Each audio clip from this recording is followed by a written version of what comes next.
kasih atas kemauan abang dan kakak untuk men-sharingkan apa yang saya ketahui tentang berbagai macam pendidikan begitu.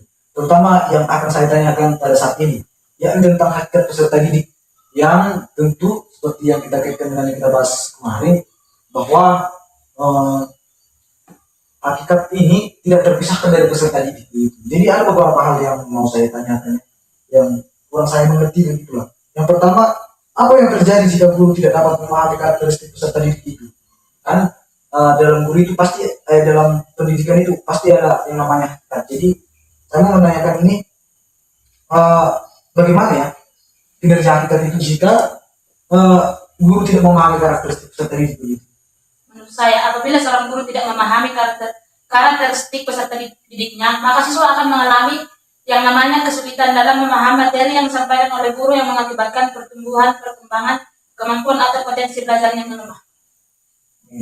Berarti dia mencakup pada potensi ya. Berarti tidak bisa menjadi kunci keberhasilan bahwa seorang guru itu, seorang peserta didik itu pintar dengan dididik oleh guru ini. Tapi kita harus mengkaji juga bagaimana guru yang cocok untuk peserta didik ini dan memahami karakteristik peserta didik itu, begitu ya Kak ya.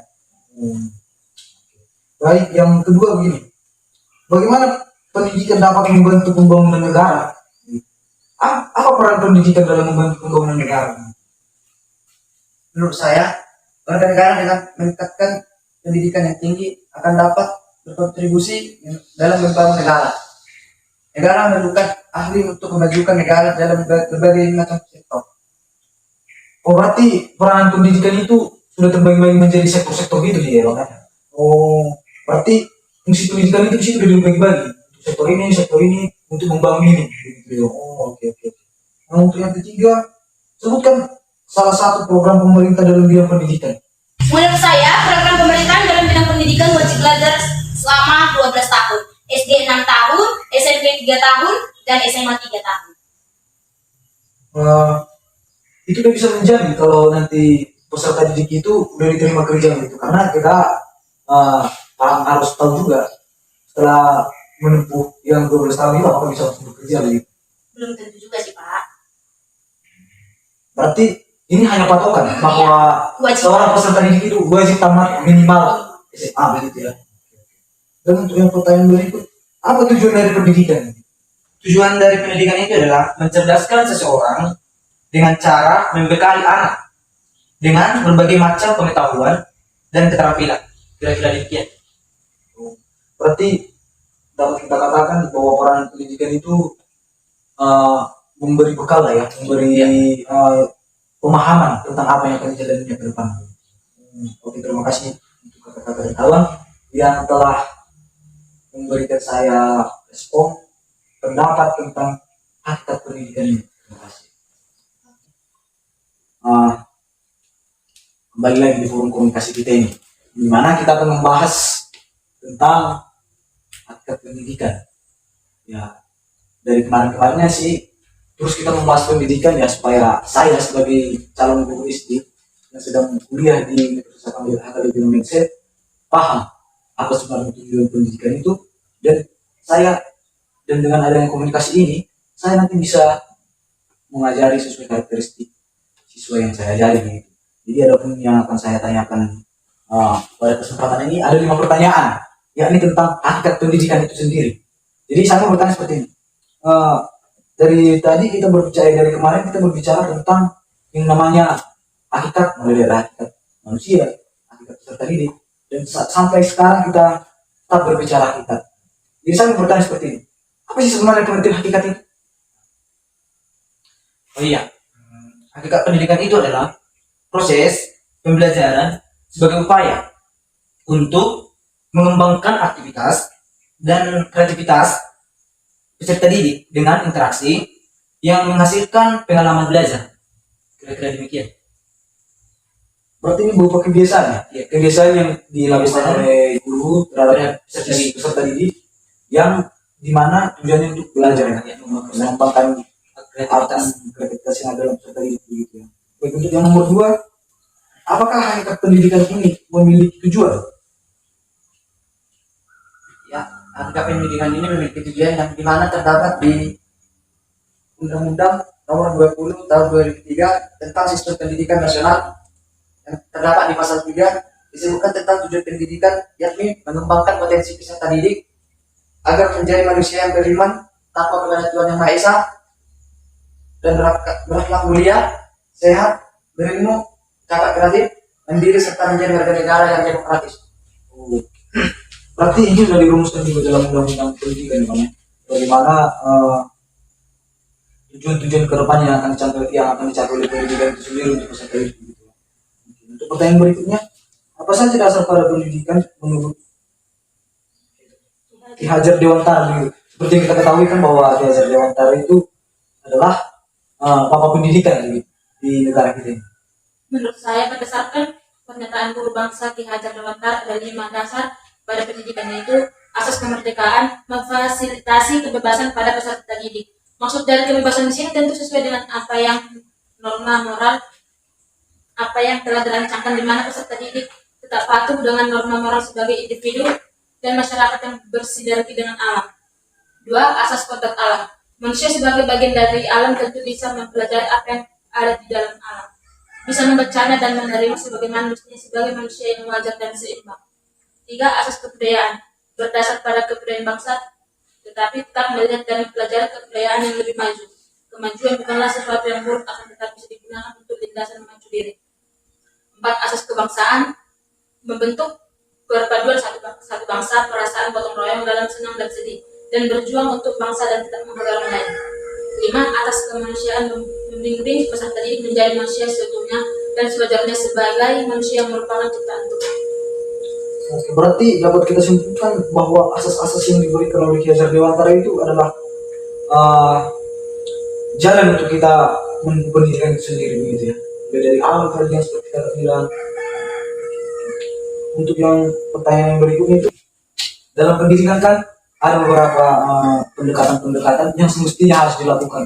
Entah pendekatan ini itu supaya antara guru dan siswa saling memahami, begitu ya. Jadi saya mau bertanya begini, salah satu dari pendekatan itu, apa sih sebenarnya yang dimaksud dengan pendekatan filosofi?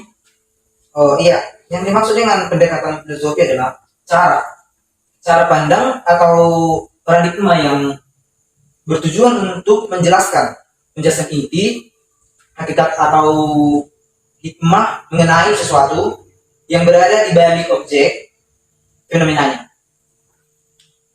Berarti bisa dijelaskan sekali lagi, Bang? Pendekatan filosofi itu adalah paradigma atau pandangan yang bertujuan untuk menjelaskan inti dari hakikat pendidikan tersebut, supaya siswa dapat mengerti dan paham apa yang dimaksud dengan hakikat tersebut. Baik, untuk pertanyaan yang berikut, pengertian pendidikan. Dari kemarin-kemarin ini kita sudah berbicara tentang pendidikan, belajar hakikat manusia, hakikat pendidikan, dan proses pendidik, gitu.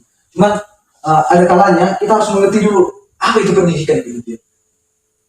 Menurut saya, pendidikan merupakan sebuah proses secara sadar yang dilakukan para muda hingga tua sehingga semua kebutuhan, di mana di dalamnya terdapat proses menuju kedewasaan yang bertanggung jawab, guna memaksimalkan potensi diri, baik spiritual, kepribadian, kecerdasan, pengendalian diri, dan keterampilan.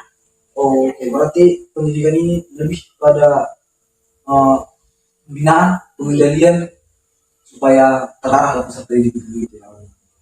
Terima kasih Kak atas komunikasi dan pendapat yang telah Adnan memberikan. Terima kasih kepada kakak dan abang karena tetap setia menemani saya di forum komunikasi tentang pendidikan ini.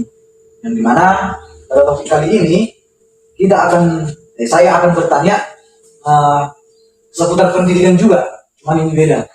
Kalau kemarin-kemarinnya kalau dari kemarin-kemarin tentang hakikat pendidikan, hakikat manusia dan lain-lain. Yang mau saya fokuskan di sini mau menanyakan itu tentang visi dan misi pendidikan. Baik, pertanyaan yang pertama, seperti judul yang sudah katakan tadi, visi dan misi. Apa sih sebenarnya yang menjadi visi dari pendidikan tersebut? Jadi begini, pendidikan mempunyai visi yaitu mewujudkan sistem pendidikan sebagai penata sosial yang kuat dan berwibawa untuk memberdayakan semua warga negara Indonesia. berkembang menjadi manusia yang berkualitas sehingga mampu dan proaktif menjawab tantangan zaman yang selalu berubah. Berarti visi ini menentukan seberapa kualitas pendidikan kita ya, untuk mencapai suatu kemudian zaman, perubahan zaman seperti yang dalam bilang tadi ya. Untuk nomor 2, apa sih misi dari pendidikan kita sekarang? Misi dari pendidikan kita? Menurut saya, misi pendidikan Indonesia adalah meratakan pendidikan yang bermutu tinggi kepada seluruh masyarakat pada segala lapisan di Indonesia, sebagaimana merupakan cerminan pasal 31 Undang-Undang Dasar tahun 1945 yang menyerukan pemerintah mengusahakan dan menyelenggarakan satu sistem pendidikan nasional yang meningkatkan keimanan, ketakwaan, serta akhlak mulia dalam rangka mencerdaskan kehidupan bangsa yang diatur dalam undang-undang. Oh, berarti misi ini sudah dibahas juga dalam apa ya? Undang-Undang Dasar dan sudah ditetapkan oleh pemerintah juga ya, supaya terjadi pemerataan pendidikan di seluruh Indonesia. Ya, untuk pertanyaan nomor 3, apa dasar dari pendidikan sih? Menurut saya, dasar pendidikan adalah potensi atau landasan yang kokoh bagi setiap masyarakat untuk melakukan perubahan sikap dan tata laku dengan cara berlatih dan belajar dan tidak terbatas pada lingkungan sekolah. Coba dulu, Pak.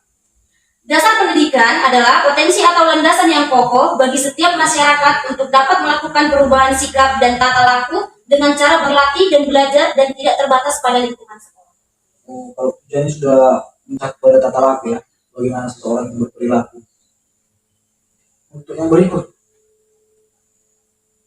apa tujuan dari pendidikan itu sendiri?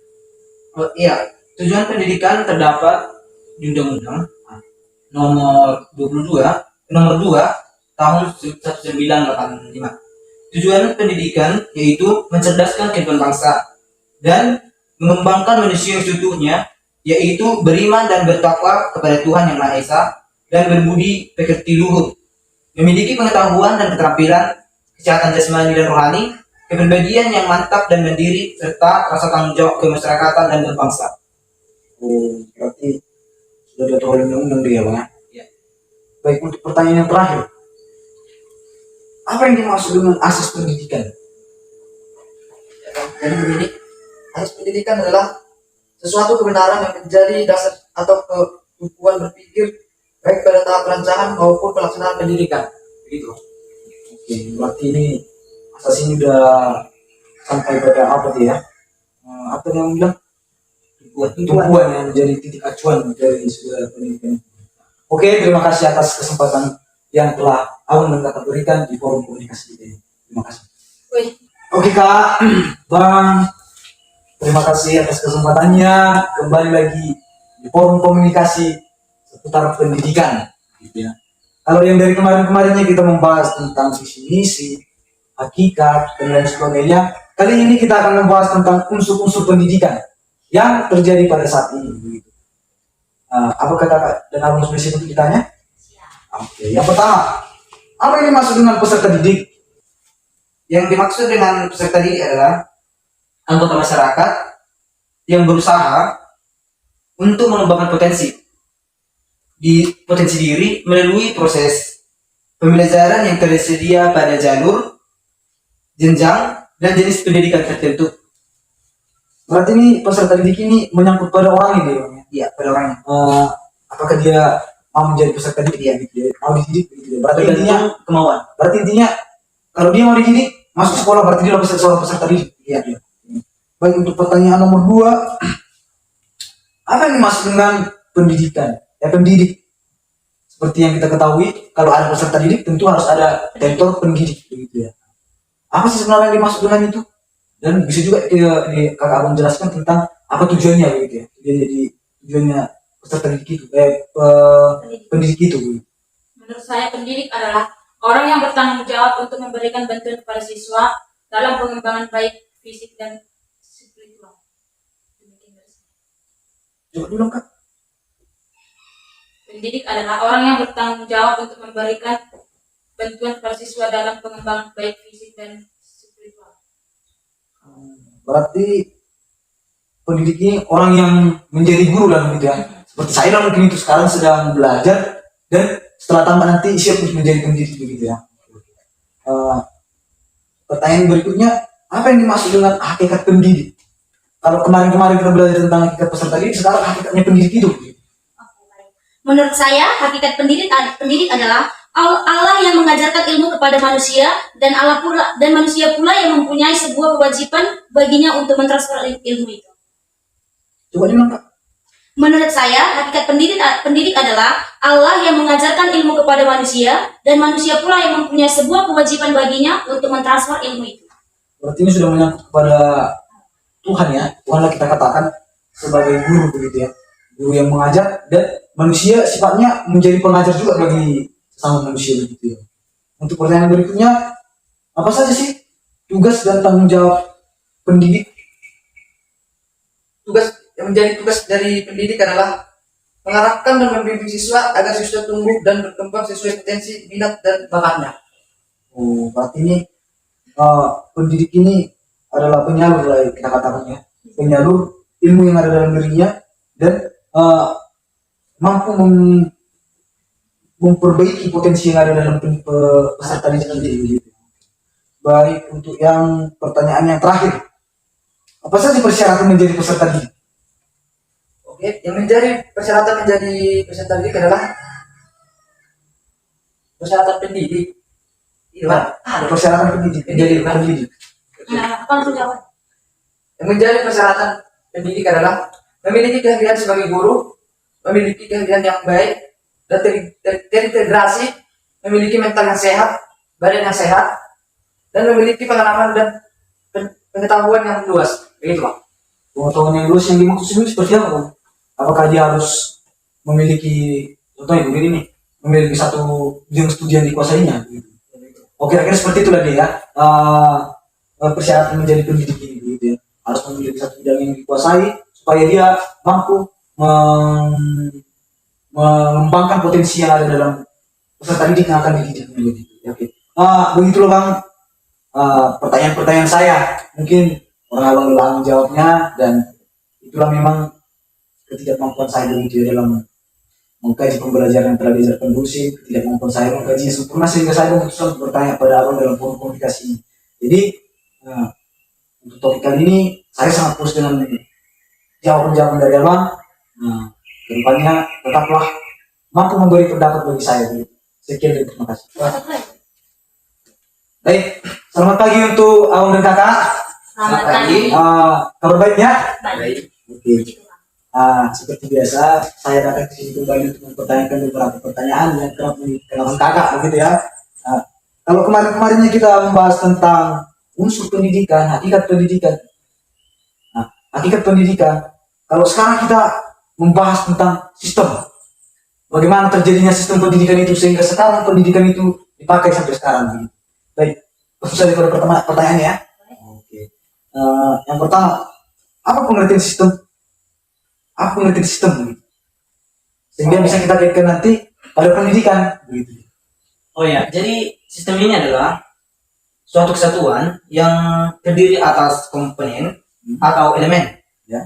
yang dihubungkan bersama untuk memudahkan aliran informasi, materi, atau energi untuk mencapai tujuan. Coba dulu. Sistem ini adalah suatu kesatuan yang terdiri atas komponen atau elemen yang dihubungkan bersama untuk memudahkan aliran informasi, materi, atau energi untuk mencapai tujuan. Oke, berarti kalau sistem ini adalah dapat kita simpulkan seperti ini dia Bang ya.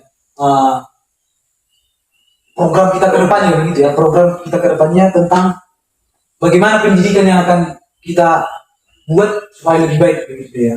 Oke. Baik, pertanyaan yang nomor 2. Apa yang dimaksud dengan pendidikan dan pendidikan secara umum dan pendidikan nasional? Menurut saya pendidikan yaitu suatu sistem dari unsur-unsur yang dalam kegiatannya saling terkait fungsional sehingga terjadi suatu kesatuan yang terpadu, saling berhubungan dan diharapkan dapat mencapai tujuan. Dan pendidikan nasional adalah pendidikan yang berdasarkan Pancasila dan Undang-Undang Dasar Negara Republik Indonesia. Demikian dari saya, Pak. Coba diulang, kurang saya tangkap begitu.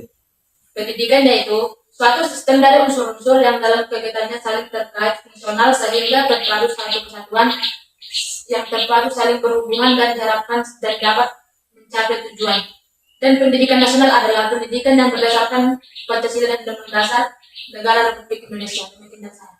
Oke, berarti kalau pendidikan ini secara umum dapat kita katakan kesempurnaan dan keterpaduan suatu pembelajaran begitu ya. Kalau pendidikan nasional dia udah lebih pada diarahkan oleh negara kita begitu ya. Bagaimana proses pendidikan yang terjadi di negara kita berarti diarahkan oleh negara begitu ya. Oke. Untuk pertanyaan berikut, bagaimana sih tampaknya pendidikan ini sebagai suatu sistem? Ya, jadi begini, pendidikan sebagai suatu sistem merupakan pendidikan terdiri dari elemen-elemen atau unsur-unsur pendidikan yang dalam kegiatan saling berkaitan secara fungsional, sehingga terjadi suatu kesatuan yang terbaru, saling berhubungan dan dapat mencapai suatu tujuan. Berarti kira-kira yang dimaksud dengan sistem pendidikan ini ya, pendidikan sebagai suatu sistem, berarti adanya hubungan timbal balik dong mungkin ya antara sistem pendidikan dengan sistem-sistem lainnya yang menyatu dalam suatu pendidikan begitu. Oke. Untuk pertanyaan berikutnya, apa yang dimaksud dengan sistem pendidikan nasional? Yang dimaksud dengan sistem pendidikan nasional adalah keseluruhan komponen pendidikan yang saling terkait secara terpadu untuk mencapai tujuan pendidikan nasional. Ya. Oke. Ini untuk pertanyaan yang terakhir. Nah, apa sih yang menjadi dasar pendidikan nasional di negara kita ini? Baik. Pendidikan nasional adalah pendidikan yang didasarkan oleh Pancasila dan Undang-Undang Dasar Republik Indonesia tahun 1945. Oh, berarti sudah dicetuskan dalam undang-undang dasar begitu ya. Oke. Sekian pertanyaan yang telah saya tanyakan kepada Kakak dan Abang. Terima kasih atas kesempatannya yang selalu memberikan waktu yang tepat bagi saya untuk bertanya. Terima kasih. Oke, siap. Selamat pagi Kakak dan Abang. Selamat pagi. Bagaimana kabarnya? Puji Tuhan sehat. Oke, baguslah kalau baik. Seperti biasa, saya kembali di forum komunikasi kita sekitar pendidikan ini membebani Kakak dan Abang begitu ya. Ada dong cara. Itu membebani Kakak dan Abang tentang pertanyaan-pertanyaan yang akan saya tanyakan seputar pendidikan begitu ya. Yakni dalam topik kita kali ini sistem pendidikan nasional begitu. Apakah sudah siap untuk langsung ke pertanyaannya? Pertanyaan yang pertama, mengapa diperlukan sistem pendidikan nasional dalam mengatur pendidikan di Indonesia? Oke, menurut saya, pendidikan nasional berfungsi mengembangkan dan membentuk watak serta peradaban kemampuan dan ulang dulu, salah baca aku. Ulanglah. Tunggu, oke. Jangan nafas, diam dulu. Menurut saya. Ulang. Oke, siap. Menurut saya, pendidikan nasional berfungsi mengembangkan kemampuan dan bentuk watak serta peradaban bangsa yang bermartabat dalam rangka mencerdaskan kehidupan bangsa, serta bertujuan untuk berkembangnya potensi peserta didik agar menjadi manusia yang beriman, bertakwa kepada Tuhan Yang Maha Esa, berakhlak mulia, sehat serta berilmu. Begitu kira-kira. Oh, begitu ya Kak ya. Mengapa sistem pendidikan itu dibutuhkan di Indonesia ya? Pendidikan nasional. Oke. Untuk pertanyaan nomor 2. Yang kan Anda mengetahui lah, bagaimana sih penyelenggaraan sistem pendidikan nasional di Indonesia? Apakah sudah baik atau bagaimana gitu? Menurut saya, pendidikan diselenggarakan secara demokratis dan berkeadilan serta tidak diskriminatif dengan menjunjung tinggi hak asasi manusia, nilai keagamaan, nilai kultural, dan nilai kemajemukan. Oke, berarti ini berpacu pada kesetaraan ya, Pak, Ya, kesetaraan. mengenai penyelenggaraan pendidikan nasional ini. Baik, untuk pertanyaan nomor 3, apa saja masalah sistem pendidikan yang terjadi di negara kita ini? Masalah sistem pendidikan nasional yang terjadi di negara kita ini. Baik, menurut saya yang menjadi permasalahan di sistem pendidikan di negara kita adalah 1. Pemerataan pendidikan, 2. Inovasi pendidikan, 3. Kualitas pendidikan, yang keempat efisiensi pendidikan, dan yang kelima tenaga pendidik dan pendidik. Oh, berarti ini yang dimaksud dengan ini yang belum apa lagi menjadi masalah dalam pendidikan kita ya. Berarti belum ada terjadinya kesetaraan, kurangnya ketenaga kerjaan pendidik yang handal juga begitu ya. Baik, untuk pertanyaan yang berikut, apa saja sarana apa saja sarana penunjang sistem pendidikan nasional yang telah ada saat ini? Sarana-sarananya untuk menunjang pendidikan nasional. Menurut saya adalah sarana penunjang sistem pendidikan nasional adalah adapun sarananya diantaranya suatu ada kurikulum, tenaga kependidikan, sumber daya pendidikan dan pengelolaan. Demikian dari saya. Oh, berarti ini lebih pada uh, suatu wadah ya, yang dimana akan diadakan kurikulum yang akan dijalankan ke depannya begitu ya. Oke. Untuk pertanyaan yang terakhir, apa tujuan pendidikan pada sebuah negara? Menurut saya, tujuan pendidikan pada sebuah negara berfungsi untuk mengembangkan kemampuan dan membentuk watak serta peradaban bangsa yang bermartabat dalam rangka mencerdaskan kehidupan bangsa, bertujuan untuk berkembangnya potensi peserta didik agar menjadi yang beriman dan bertakwa kepada Tuhan Yang Maha Esa, berakhlak mulia, sehat, dan berilmu. Oh, berarti ini lebih pada bagaimana cara membina peserta didik supaya efeknya nanti dapat memperkuat negara begitu dari ilmu yang dipelajarinya gitu. Oke. Sekianlah dari forum komunikasi kita untuk saat ini Kak. Mungkin kedepannya akan banyak komunikasi lain tentang pendidikan yang akan saya tanyakan kepada Kak. Terima kasih atas kesempatan. Oke, selamat pagi untuk kakak dan abang. Selamat pagi. Kembali lagi bersama saya di forum komunikasi seputar pendidikan ya, yang telah kita bahas sebelumnya juga. Jadi seperti biasa kedatangan saya ke sini untuk menanyakan hal-hal yang tidak saya ketahui tentang pendidikan dan nantinya kiranya bisa menjadi edukasi bagi saya dan bagi teman-teman juga yang melihat ini.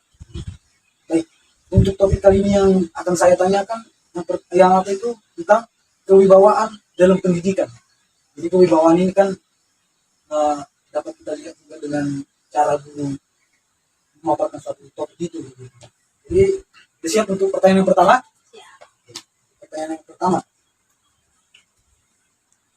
Kira-kira kewibawaan seseorang itu dapat dilihat berdasarkan apa saja? Oke, menurut saya ada 4 unsur yang ikut menentukan kewibawaan seseorang. Yang pertama, memiliki keunggulan. Yang kedua, memiliki rasa percaya diri. Yang ketiga, ketetapan dalam pengambilan keputusan. Dan yang terakhir itu yaitu tanggung jawab atas keputusan yang telah diambil. Kira-kira begitu. Berarti bertuju pada gaya guru berperilaku atau Iya, gaya benar. seseorang itu berperilaku tentang apa yang diberikan kepada perusahaan kepadanya. Untuk pertanyaan nomor 2, bagaimana usaha yang dilakukan oleh guru agar tetap berwibawa bagi peserta didik? Yang menurut saya yang menjadi agar guru berwibawa bagi peserta didik memiliki kepribadian yang kuat, penguasaan terhadap materi yang akan diajarkan, memperhatikan murid, bersifat tegas, dan bersikap ramah dan bersahabat. Berarti ini lebih pada cara guru menanggapi murid lah ya. Soalnya bagaimana guru memancarkan sifat-sifat yang Allah bilang tadi sehingga para murid mampu merealisasikannya dalam hidupnya. Untuk pertanyaan nomor 3, mengapa sih pendidikan itu harus berwibawa? Oke, menurut saya, kewibawaan pendidikan berfungsi agar peserta didik memiliki sikap yang tunduk atau patuh secara sukarela dan ikhlas terhadap segala perintah maupun larangan pendidikannya demi tercapainya tujuan pendidikan dan bukan karena paksaan apalagi melalui ancaman. Begitu. Berarti ini Dari muncul dari diri sendiri ya. Untuk pertanyaan berikutnya, bagaimana sih hubungan kewibawaan dalam proses pendidikan terutama di sekolah yang terjadi saat ini? Menurut saya, kewibawaan merupakan syarat mutlak dalam dunia pendidikan. Artinya, jika tidak ada kewibawaan, maka pendidikan itu tidak mungkin terjadi. Sebab dengan adanya kewibawaan, segala bentuk bimbingan yang diberikan oleh pendidik akan diikuti secara sukarela oleh anak-anak didik. Gitu Kak ya. Berarti kewibawaan ini dapat disimpulkan tidak bisa dipisahkan dari proses pendidikan gitu ya. Karena menyangkut bagaimana kewibawaan guru, cara guru itu mempengaruhi siswa gitu ya. Untuk pertanyaan yang terakhir, mengapa sih kewibawaan itu menjadi salah satu syarat mutlak dalam pendidikan? Karena kewibawaan merupakan syarat mutlak dalam dunia pendidikan, yang artinya jika tidak ada kewibawaan maka pendidikan itu tidak mungkin terjadi. Begitu Bang. Berarti hal masalah kewibawaan ini memang harus betul ada di dalam pendidikannya supaya pendidikan itu berlangsung secara benar, betul, dan diikuti oleh kemauan sendiri, bukan karena dasar paksaan. Terima kasih untuk kakak dan abang yang telah ini untuk membagikan sedikit wawasan tentang bagaimana kewibawaan pendidikan itu harus kita wujudkan. Sekian dan terima kasih. Baik, bertemu lagi dengan saya, ya, mahasiswa Momensen. Jadi terima kasih pertama saya katakan kakak dan abang-abang, di mana selama ini telah mau ya berkomunikasi bersama saya di forum komunikasi sekitar pendidikan ini. Jadi kali ini kita juga akan membahas begitu ya, dan saya akan menanyakan beberapa satu topik tentang pendidikan dan juga berpengaruh dengan pendidikan ini. Ini tentang aliran dalam pendidikan, gitu ya. Supaya kami sebagai calon guru dapat mengetahuinya nanti dan apa yang akan kami terapkan setelah bahas ini, dan kami akan dapat memahaminya kami terapkan dalam proses pendidikan kami. Kalau setelah tamat kami akan menerapkan dalam pendidikan kami begitu. Jadi sekarang bersiap untuk kakak dan abang untuk ditanyain. Yang pertama, jelaskan mengenai aliran nepotisme. Aliran nepotisme bertolak dari Lewisian tradition yang menekankan kemampuan dalam diri anak, sehingga faktor lingkungan termasuk faktor pendidikan dan kurang berpengaruh terhadap perkembangan anak. Hasil perkembangan tersebut sudah ditentukan oleh pembawaan yang sudah diperoleh sejak lahir. Ini dapat dikatakan sudah menjadi, nah udah ada gennya begitulah ya di bawah oleh anak. Untuk nomor 2, coba kakak dan abang jelaskan mengenai prinsip gerakan hemat. Menurut saya, dengan mengajarkan alam sekitar itu, guru dapat memeragakan secara langsung betapa pentingnya pengajaran dengan memeragakan atau mewujudkan itu sesuai dengan sifat atau dasar orang pengajar. Yang kedua, ada pengajaran alam sekitar, memberikan kesempatan sebanyak-banyaknya agar anak aktif atau giat tidak hanya duduk, mendengar, dan mencatat saja. Yang ketiga, ada pengajaran alam sekitar memungkinkan untuk memberikan pengajaran totalitas. Yang keempat, ada pengajaran alam sekitar memberikan kepada anak bahan apresiasi intelektual yang kukuh dan tidak verbalitas. Kira-kira begitu. Berarti ini udah lebih pada teknik, lebih pada teknik pembelajaran seperti yang dijelaskan oleh tadi, udah menyangkut dengan alam dan lain sebagainya. Untuk pertanyaan nomor 3, kakak dan abang coba diperjelas ya dan disebutkan tujuan sekolah menurut G. Kersenteiner. Yang pertama, tujuan dari Kersenteiner itu ialah menambah pengetahuan anak, yaitu pengetahuan yang didapat dari pengalaman sendiri. Yang kedua, agar anak dapat memiliki kemampuan dan kemahiran tertentu. Dan ketiga, agar anak dapat memiliki pekerjaan sebagai persiapan jabatan dalam pengabdi negara. Itu kira-kira. Untuk pertanyaan yang keempat, seperti yang kita ketahui kan Kak, yang namanya lembaga pendidikan begitu ya, dan di sini ada saya temukan dulu ya, taman siswa. Jadi cobalah kakak dan abang sebutkan apa sih dasar-dasar dari taman siswa ini? Ya, di dalam taman siswa memiliki 5 dasar, yaitu 1. Asas kemerdekaan, 2. Asas kodrat, 3. Asas kebudayaan, 4. Asas kebangsaan, dan yang kelima asas kemanusiaan. Begitu kira-kira, Bang. Untuk pertanyaan yang terakhir, ini menyangkut bagaimana lahirnya aliran pendidikan. Jadi apa saja sih hal yang mendasari supaya lahir yang namanya aliran pendidikan? Menurut saya, aliran-aliran pendidikan muncul sejak manusia hidup dalam suatu kelompok yang diharapkan dengan problem regenerasi bagi keturunannya. Secara historis bahwa aliran-aliran pendidikan ataupun berbagai pemikiran tentang pendidikan dapat ditemukan dalam berbagai literatur. Demikian dari saya. Oke, sekian dari presentasi kita. Terima kasih untuk kakak dan abang yang selalu bersedia begitu ya ketika ingin ditanyai dalam komunitas pendidikan ini. Jadi sekian untuk topik ini, saya ucapkan terima kasih untuk kakak dan abang. Terima kasih. Diam. Oke, siap. Hei, masuk kita.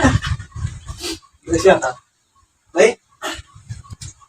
Baik, terima kasih atas kesempatan kakak dan abang hadir kembali untuk membahas mengenai seputar pendidikan bersama saya begitu ya.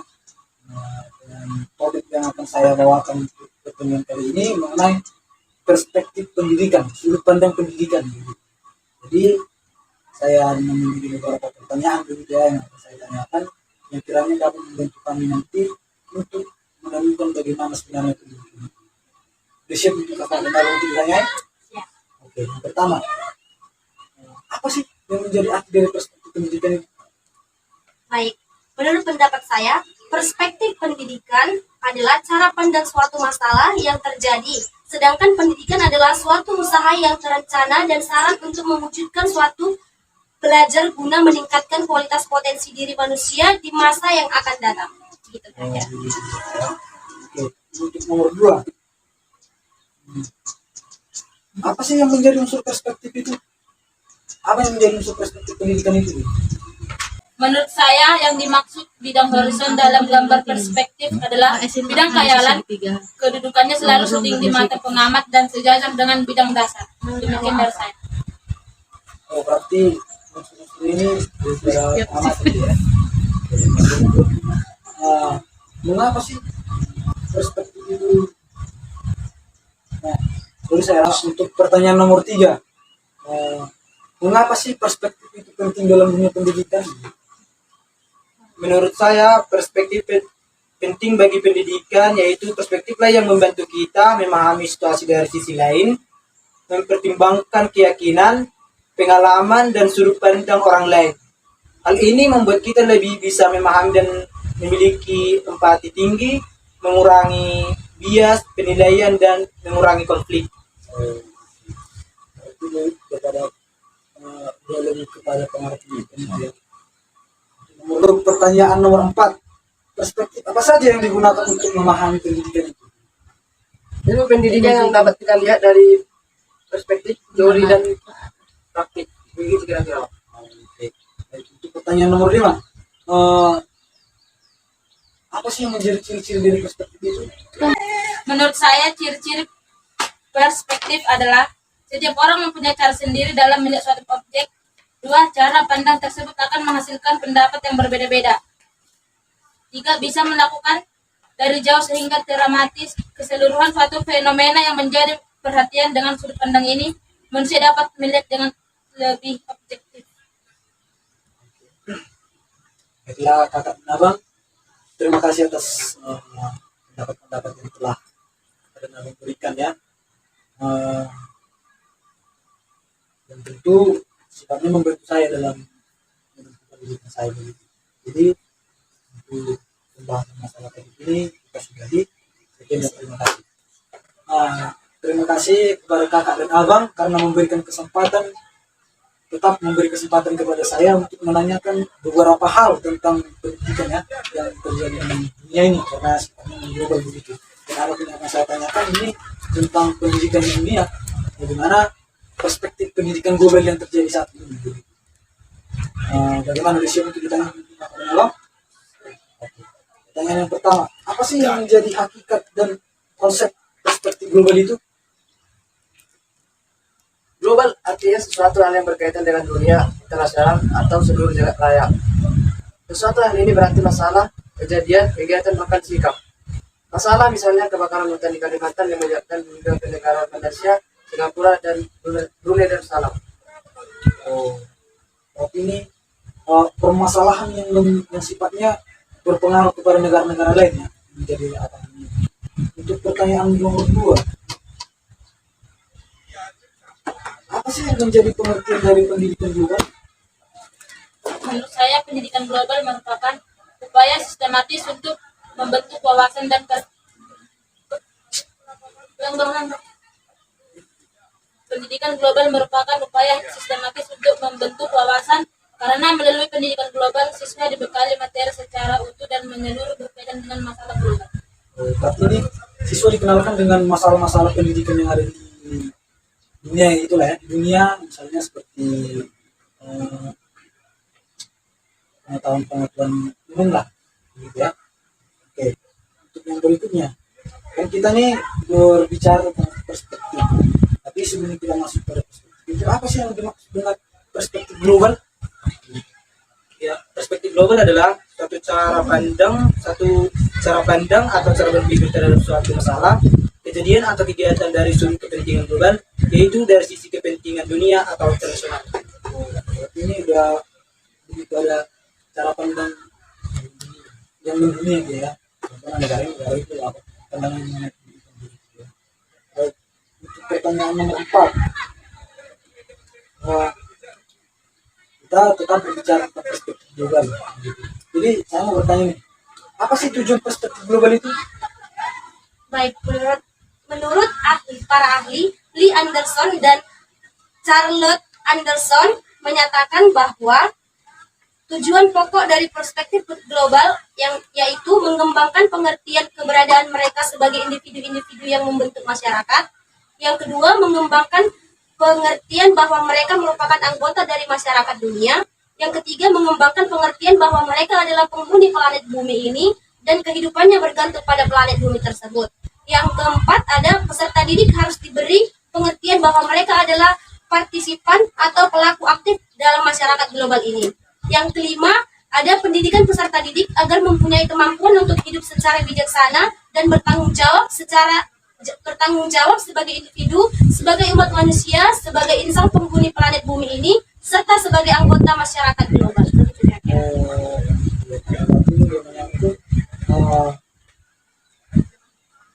Tata laku yang dunia begitu ya, mengenai pendidikan begitu. Dan untuk pertanyaan yang terakhir, kita tetap berbicara tentang perspektif global. Jadi saya mau bertanya begini, apa sih yang menjadi manfaat perspektif global itu?